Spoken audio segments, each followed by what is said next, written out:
Right now, at this exact moment, two American B-2 Spirit stealth bombers are operating from a forward deployment location somewhere within striking distance of Iran's most critical strategic infrastructure. The United States Air Force won't confirm the base location. Iran's intelligence services claim they've identified the facility, and in the next 72 hours, the presence of these nuclear-capable strategic bombers at an undisclosed Middle Eastern location could determine whether diplomatic negotiations in Muscat succeed or whether the region slides toward the largest military confrontation since Operation Desert Storm. This isn't routine power projection. The B-2 Spirit represents America's most advanced penetrating strike platform, designed specifically to defeat integrated air defense systems like the Russian-supplied S-400 batteries now protecting Iran's nuclear facilities. When these aircraft deploy forward, it means targeting packages have been prepared, flight plans have been calculated, and decision timelines have compressed to hours rather than weeks. Let me walk you through exactly what happened and why this deployment represents a threshold moment in the escalating crisis between Washington and Tehran. On Tuesday, March 3, 2026, at approximately 0400 hours Zulu time, two B-2 Spirit stealth bombers departed Whiteman Air Force Base in Missouri on what the Air Force described as a routine long-range training mission. Flight tracking data from multiple independent observers showed the aircraft refueling over the Atlantic before transponders went dark as the bombers entered classified flight operations mode. At 1823 hours Zulu on the same day, geolocation analysis of satellite imagery posted by defense tracking accounts on social media platform X identified what appeared to be B-2 distinctive wing profiles on the tarmac at an airfield in an undisclosed Gulf Cooperation Council nation. Multiple sources, including Defense One and Breaking Defense, confirmed through Pentagon contacts that the deployment occurred, though official statements refused to specify the host nation or the deployment's duration. By Wednesday morning, March 4th, Fars news agency, the Iranian state media outlet affiliated with the Islamic Revolutionary Guard Corps, published what it claimed were satellite images showing the B-2s at Al Udeid Air Base in Qatar. The United States Central Command declined to confirm or deny the Iranian claim, issuing only a terse statement that strategic bomber deployments occur regularly throughout the region and that operational security prevents disclosure of specific locations. Iran's foreign ministry responded within 3 hours, with spokesman Nasser Kanaani stating during a press briefing in Tehran that the presence of strategic bombers capable of carrying nuclear weapons represents an unacceptable escalation that Iran will not ignore. By Wednesday afternoon, commercial satellite imagery from Planet Labs and Maxar Technologies showed increased activity at multiple Iranian military facilities, including the Khatam al-Anbiya Air Defense Headquarters near Tehran and ballistic missile storage sites near Semnan and Kermanshah, suggesting Iranian forces were responding to the bomber deployment with heightened alert status. The strategic significance of this deployment cannot be overstated, and to understand why these specific aircraft matter so profoundly, you need to understand what the B-2 Spirit actually represents in terms of military capability and strategic signaling. The B-2 Spirit is not a conventional bomber. This is a subsonic flying wing stealth aircraft with a radar cross-section smaller than a large bird, designed during the Cold War specifically to penetrate Soviet air defense networks and deliver nuclear weapons against hardened command bunkers and strategic targets. The United States operates exactly 20 B-2 aircraft, making this the most exclusive bomber fleet on Earth. Each aircraft cost approximately $2 billion in 1997 dollars, equivalent to nearly $4 billion in current valuation. The B-2 can carry 40,000 pounds of ordnance in 2 internal weapons bays, including the GBU-57 massive ordnance penetrator, the 30,000-pound bunker buster bomb designed explicitly to destroy deeply buried and hardened targets like underground nuclear facilities. The aircraft's combat radius exceeds 6,000 miles with aerial refueling, meaning bombers operating from Qatar or any Gulf location can strike any target in Iran and return without requiring additional forward basing. The B-2's stealth characteristics derive from radar-absorbent materials covering the airframe, carefully designed angles that deflect radar energy away from transmitting sources, and engine placement that shields infrared signatures from ground-based detection systems. Iran's integrated air defense network, anchored by Russian S-400 and S-300 systems, along with domestically produced Bavar 373 long-range SAM batteries, represents one of the most sophisticated air defense environments in the world. But those systems were designed to detect and engage conventional aircraft with radar cross-sections measured in square meters. The B-2's radar signature measures approximately 0. 1 square meters or less depending on aspect angle, meaning Iranian radar operators would struggle to maintain tracking locks even if they achieved initial detection. This capability gap is precisely why the B-2 deployment carries such weight. Iran knows that if Washington decides to strike, these bombers can penetrate Iranian airspace, destroy buried nuclear enrichment facilities at Natanz or Fordo, target missile production sites, eliminate command and control nodes, and return safely despite Iran's multi-layered air defenses. The deployment transforms American strike threats from abstract political posturing to immediate operational reality. But the B-2's presence in the region carries significance beyond pure military capability. This represents strategic signaling through force positioning, a fundamental element of modern deterrence theory that shapes adversary calculations about costs, risks, and likely American responses to various Iranian actions. Let me explain the strategic logic driving this deployment and what it reveals about the current crisis trajectory. According to Dr. Melanie Sisson, research fellow at the Foreign Policy Program at Brookings Institution, forward deployment of strategic bombers represents what deterrence theorists call costly signaling, because it involves genuine resource commitment and capability exposure rather than mere verbal threats.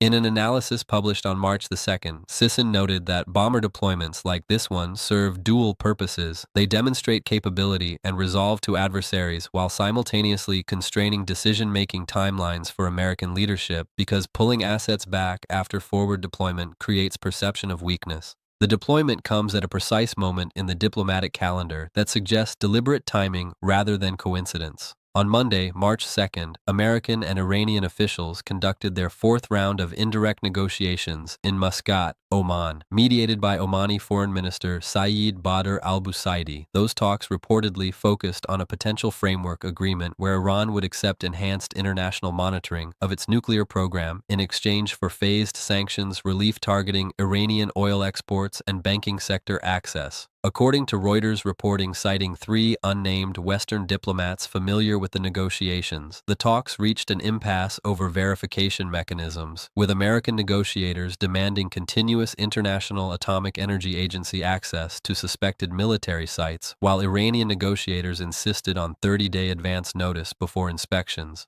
The talks adjourned Monday evening with no agreement to schedule follow-up sessions and no joint statement beyond bland acknowledgments that discussions occurred. Within 36 hours, the B-2s deployed forward. This sequencing is not coincidental. From Washington's perspective, the bomber deployment serves several strategic functions simultaneously. First, it demonstrates to Iran that continued nuclear program advancement will face military consequences if diplomatic solutions fail, reinforcing American negotiating leverage. Second, it signals to regional partners, particularly Israel and Gulf Arab states, that Washington maintains capability and will to use force if necessary, countering perceptions that American commitment to regional security is declining.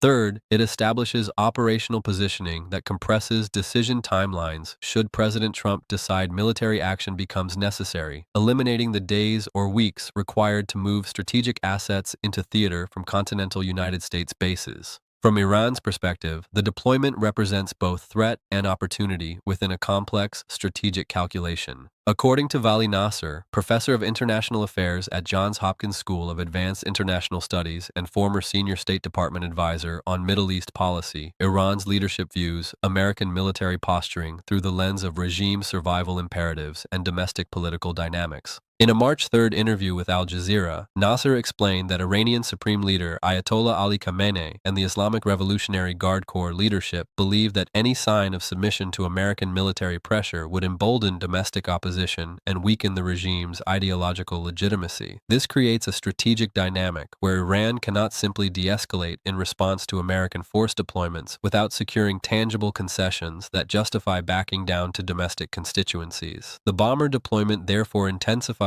pressure on Tehran, but also reduces Iranian flexibility to compromise, because any agreement reached under explicit military threat becomes harder to defend politically within Iran's internal power structure. Some Iranian officials view the American bomber deployment as evidence that Washington is preparing for military strikes regardless of diplomatic outcomes, which paradoxically could make Iran more willing to escalate rather than less, based on the logic that if war is inevitable, Iran should strike first to maximize its strategic position. This interpretation appeared in commentary from Iranian strategic affairs analyst Hassan Abbasi, published in Iranian hardline newspaper Kayhan on March 3, arguing that the bomber deployment proves American negotiations are merely cover for preparing military aggression and that Iran should activate its deterrent capabilities immediately rather than waiting for American surprise attacks. Other Iranian voices offer more moderate interpretations. Former Iranian Foreign Minister Mohammad Javad Zarif, who negotiated the 2015 nuclear agreement that Trump subsequently withdrew from, published an op-ed in Iran's reformist Shargh newspaper on March 4, arguing that the bomber deployment represents American response to Iranian missile program advances and uranium enrichment acceleration, and that diplomacy remains possible if both sides demonstrate restraint. Zarif's analysis suggests that segments of Iran's political establishment still see diplomatic resolution as achievable, despite military tensions. The historical context for this moment includes multiple precedents where American bomber deployments preceded either military action or successful coercive diplomacy, and understanding those precedents helps evaluate which trajectory the current crisis most resembles. In January 1991, B-52 bombers deployed to Diego Garcia and Saudi Arabia in the weeks before Operation Desert Storm commenced, establishing the strategic bombing campaign infrastructure that devastated Iraqi military capabilities. In March 2003, B-2 bombers conducted opening strikes of Operation Iraqi Freedom, demonstrating that stealth bomber positioning can directly precede major military operations. However, there are also precedents where bomber deployments succeeded in achieving diplomatic objectives without actual strikes. In 1994, the Clinton administration deployed aircraft carriers and positioned strike aircraft in the region during negotiations with North Korea over its nuclear program, and those deployments contributed to the agreed framework deal where North Korea accepted plutonium production freezes in exchange for energy assistance. More recently, in 2017, B-1 and B-52 bombers conducted overflights near North Korean airspace during heightened tensions over Pyongyang's nuclear and missile tests, and those demonstrations of force preceded diplomatic engagement that led to the 2018 Singapore summit between Trump and Kim Jong-un. The current situation contains elements of both trajectories. The compressed timeline between diplomatic impasse and military deployment suggests Washington is preparing for possible military options, but the public nature of the deployment, with satellite imagery circulating across social media and defense media extensively covering the positioning, indicates that Washington wants Iran to know these assets are in place, which serves deterrent functions more than operational surprise objectives. If the United States intended imminent strikes, the deployment would likely remain more compartmentalized to maintain surprise and reduce Iranian preparation time. The technical military considerations surrounding potential B-2 strike operations against Iranian targets reveal both the aircraft's extraordinary capabilities and the significant operational challenges that would accompany any American attack campaign. Let me walk through what a B-2 strike package against Iran's nuclear infrastructure would actually involve and what limitations exist even with the most advanced stealth technology. The primary targets for any American military action would include Iran's nuclear enrichment facilities at Natanz, Fordow, and Arak. The Natanz facility, located approximately 250 kilometers south of Tehran, includes both above-ground enrichment halls and underground centrifuge facilities buried beneath concrete and earth hardening designed to withstand conventional bombing. Intelligence assessments suggest the underground portions sit beneath 7 to 8 meters of reinforced concrete covered by additional layers of earth, specifically engineered to defeat all but the most powerful bunker-penetrating weapons. The GBU-57 massive ordnance penetrator, carried exclusively by B-2 bombers, weighs 30,000 pounds and is specifically designed for this target set. The weapon uses GPS and inertial guidance to achieve circular error probable accuracy within 2 meters, meaning the weapon lands within 2 meters of its aim point in 50% of strikes. The penetrator uses a hardened steel casing and delayed fuse that allows the weapon to penetrate deep into earth and concrete before detonation, maximizing destruction of buried structures. Pentagon testing suggests the GBU-57 can penetrate up to 60 meters of earth or 8 meters of reinforced concrete depending on soil composition and impact velocity.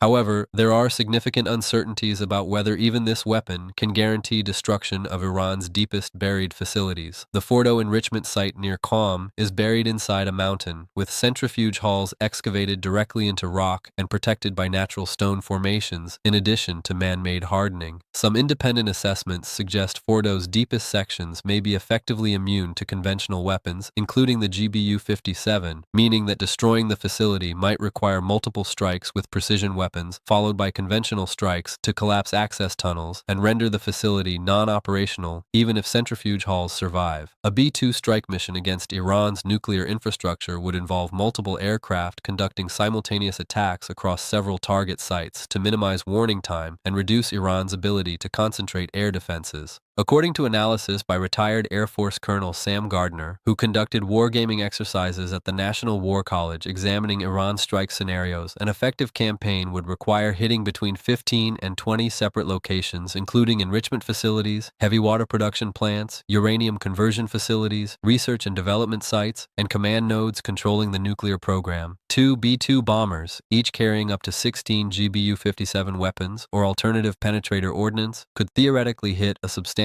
portion of this target set in a single mission if properly coordinated. The strike profile would involve the aircraft taking off from their forward base in Qatar or another Gulf location, conducting aerial refueling over the Arabian Sea or Persian Gulf, approaching Iranian airspace at high altitude using radar-absorbent characteristics to avoid detection, identifying targets using synthetic aperture radar and GPS coordinates, releasing weapons from standoff range, and immediately departing the area before Iranian air defenses fully respond. Flight time from Qatar to targets in central Iran would be approximately 90 minutes each way, with the strike window lasting perhaps 15 to 20 minutes as weapons are released sequentially against multiple targets. The entire mission would last approximately 4 to 5 hours from takeoff to landing, but this theoretical mission profile confronts several operational challenges that make success less certain than stealth technology alone might suggest. Iran's integrated air defense network includes early warning radars operating on multiple frequency bands specifically intended to detect stealth aircraft. While the B-2's radar cross-section remains extraordinarily small, physics dictates that low-frequency radars can detect stealth aircraft more effectively than high-frequency targeting radars, though with insufficient precision for weapons guidance. Iran operates Chinese-supplied JY-27A long-range surveillance radars specifically designed with this capability, along with Russian-made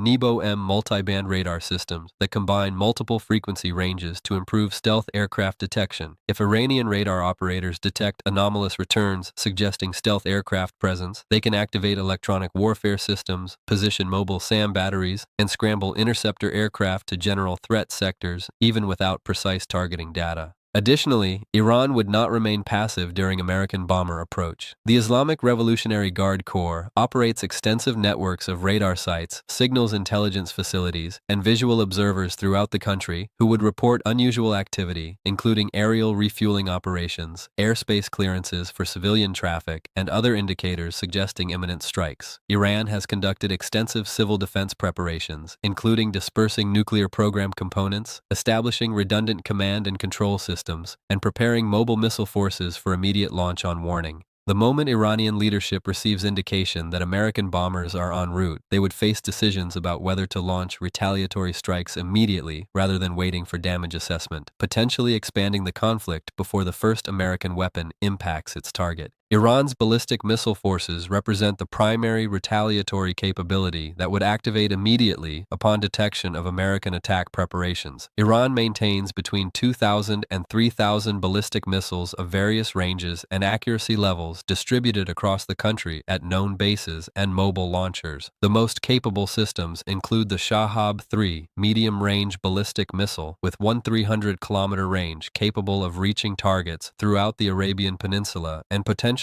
southern Europe from launch sites in western Iran. The more recent Khorramshahr-4 missile demonstrated in January 2026 features 2,000-kilometer range and maneuvering re-entry vehicle designed to complicate missile defense intercepts. If Iran launched substantial missile barrages against American bases at Al Udeid in Qatar, Al Dhafra in the United Arab Emirates, and the Navy's Fifth Fleet headquarters in Bahrain, simultaneously with attacks against Israeli population centers and critical infrastructure, the regional escalation would be immediate and catastrophic. American and Allied missile defense systems, including Patriot PAC-3 batteries, THAAD interceptors in the UAE, and Aegis-equipped destroyers in the Persian Gulf, would engage incoming missiles, but the sheer volume of potential threats exceeds intercept capacity if Iran commits its full missile inventory. This brings us to the critical scenario modeling that reveals possible trajectories for how the current crisis could develop over the coming days and weeks. There are three primary scenarios that encapsulate the range of possible outcomes, each with distinct probability assessments based on current conditions, actor incentives, and historical precedents. The first scenario represents diplomatic de-escalation through resumed negotiations and mutual compromise, and I assess this scenario has approximately 30 to 35% probability of materializing based on current conditions. For this pathway to succeed, several specific conditions must materialize rapidly. First, either the United States or Iran must initiate back-channel communications within 48 to 72 hours, proposing a face-saving formula that allows both sides to claim victory while actually compromising on core positions. This might involve Iran accepting enhanced IAEA monitoring protocols in exchange for American agreement to lift specific sanctions categories, with both sides framing concessions as tactical adjustments rather than strategic surrenders. Second, regional mediators, particularly Oman, Qatar, or France, must actively broker communications between Washington and Tehran, providing neutral venues for indirect negotiation and helping craft compromise language acceptable to both sides' domestic constituencies. Third, both governments must restrain their respective hardline factions from actions that collapse diplomatic space. In the United States, this means President Trump would need to resist pressure from Republican congressional hawks demanding immediate military strikes and from pro-Israel advocates arguing that only maximum pressure can prevent Iranian nuclear weapons. In Iran, Supreme Leader Khamenei would need to overrule Islamic Revolutionary Guard Corps commanders who view negotiations as betrayal and who advocate immediate missile strikes against regional American bases to demonstrate strength.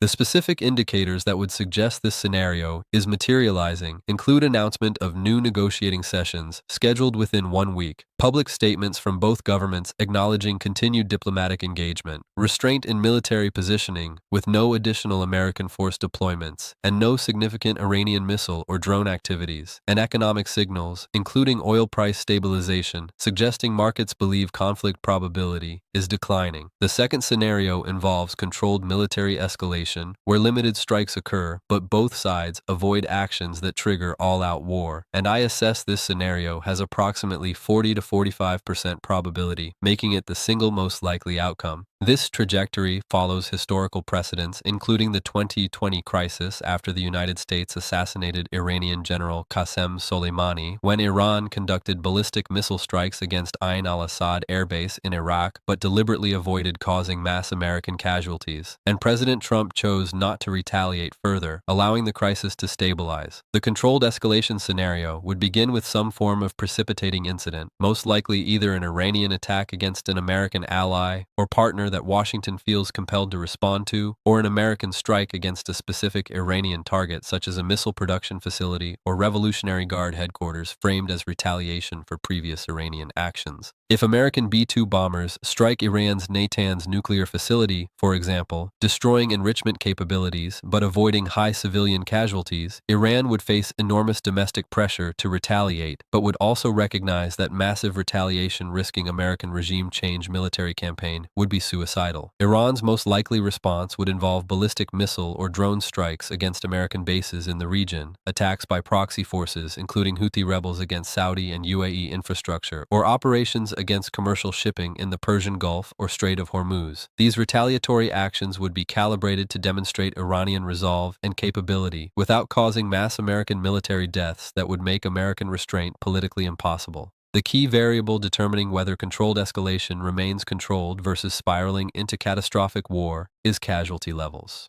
If Iran's retaliation kills dozens of American service members, domestic American political pressure on President Trump to conduct massive follow-on strikes becomes overwhelming and containment becomes nearly impossible. If Iranian actions cause limited damage with few or no American deaths, Trump maintains political flexibility to declare victory, impose additional sanctions, and avoid further military action. The indicators that suggest controlled escalation is occurring include limited strikes against specific targets, rather than comprehensive bombing campaigns, explicit statements from both governments setting boundaries on acceptable retaliation, continued diplomatic communications, even amid military actions suggesting both sides seek off-ramps, and international mediation efforts intensifying as third parties attempt to establish ceasefire frameworks.